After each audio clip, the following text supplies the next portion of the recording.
রান্না করার আলু দিয়ে যে এত সুন্দর রসবড়া তৈরি হয় তা আপনারা না তৈরি করলে বুঝতেই পারবেন না। রাধে কৃষ্ণ বন্ধুরা, আমি টুলটুল, আর এই টুলটুলের রান্নাঘরে আপনাদের স্বাগত। আজকে আমি আপনাদেরকে তৈরি করে দেখাবো আলুর রসবড়া। রসবড়া তৈরি করার জন্য আমি এখানে দুইটা মাঝারি আকারের আলুকে মাঝখান থেকে কেটে সেদ্ধ করে নিয়েছি। এবার আলুর খোসাগুলি এভাবে ছাড়িয়ে নেব। আলুর পরিমাণটা কিন্তু আপনারা এখানে কমিয়ে বা বাড়িয়ে নিতে পারেন। সবগুলো আলুর খোসা আমি এখানে ছাড়িয়ে নিয়েছি। এবার একটা গ্রেটারের সাহায্যে আলুগুলিকে গ্রেট করে নেব। আপনারা কিন্তু এই আলুগুলিকে হাত দিয়েও চটকে নিতে পারেন। বন্ধুরা, এটা আমার মায়ের রেসিপি। আমার মা ছোটোবেলা এই রেসিপিটা প্রায়ই আমাদেরকে তৈরি করে খাওয়াতো। সবগুলো আলু আমি এখানে গ্রেট করে নিয়েছি। এবার এর মধ্যে আমি 3 চামচের মতো ময়দা দিয়ে দেব। তারপর 1 চামচ ঘি দিয়ে দেব।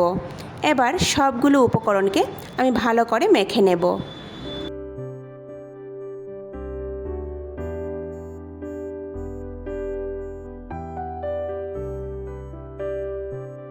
ভালো করে মেখে একটা ডো তৈরি করে নেব। দেখুন, মনে হচ্ছে আরেকটু ময়দা লাগবে। এর মধ্যে আরেক চামচ ময়দা দিয়ে আবারও ভালো করে মেখে নেব। মেখে একটা ডো তৈরি করে নেব। দেখুন কি সুন্দর একটা ডো তৈরি হয়ে গেছে। আপনারা কিন্তু এখানে ময়দার বদলে কর্নফ্লাওয়ারও ব্যবহার করতে পারেন।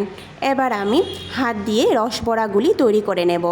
এইভাবে মাঝারি আকারের একটা বল তৈরি করে গোল করে এইভাবে ল্যাংচার মতো তৈরি করে নেব।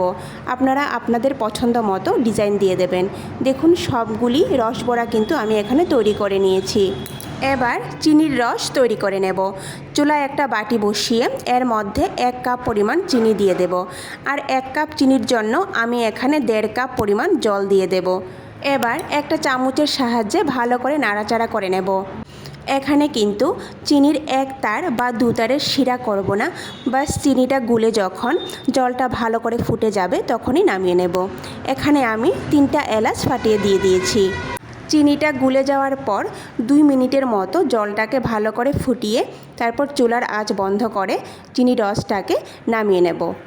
চিনির রসটা এখানে আমার তৈরি হয়ে গেছে। এটা একটা সাইডে রেখে দেব। তারপর চুলায় একটা প্যান বসিয়ে প্যানটা ভালো করে গরম করে এর মধ্যে পরিমাণ মতো তেল দিয়ে দেব। এখানে কিন্তু আমি রিফাইন্ড অয়েল ব্যবহার করেছি। আপনারা কিন্তু রিফাইন্ড অয়েলই ব্যবহার করবেন। এবার তেলটা যখন ভালো করে গরম হয়ে যাবে তখন মাঝারি আঁচে আমি একটা একটা করে রসবড়াগুলি ভেজে নেব। বন্ধুরা, তেলটা কিন্তু ভালো করে গরম হতে হবে। তেলটা ভালো করে গরম হওয়ার পরে কিন্তু রসবড়াগুলি তেলের মধ্যে দিয়ে দিতে হবে। সম্পূর্ণ রসবড়াগুলি আমি তেলের মধ্যে দিয়ে দিয়েছি। এবার একটা চামচের সাহায্যে হালকা হাতে এইভাবে একটু পরপর নাড়াচাড়া করে নেব।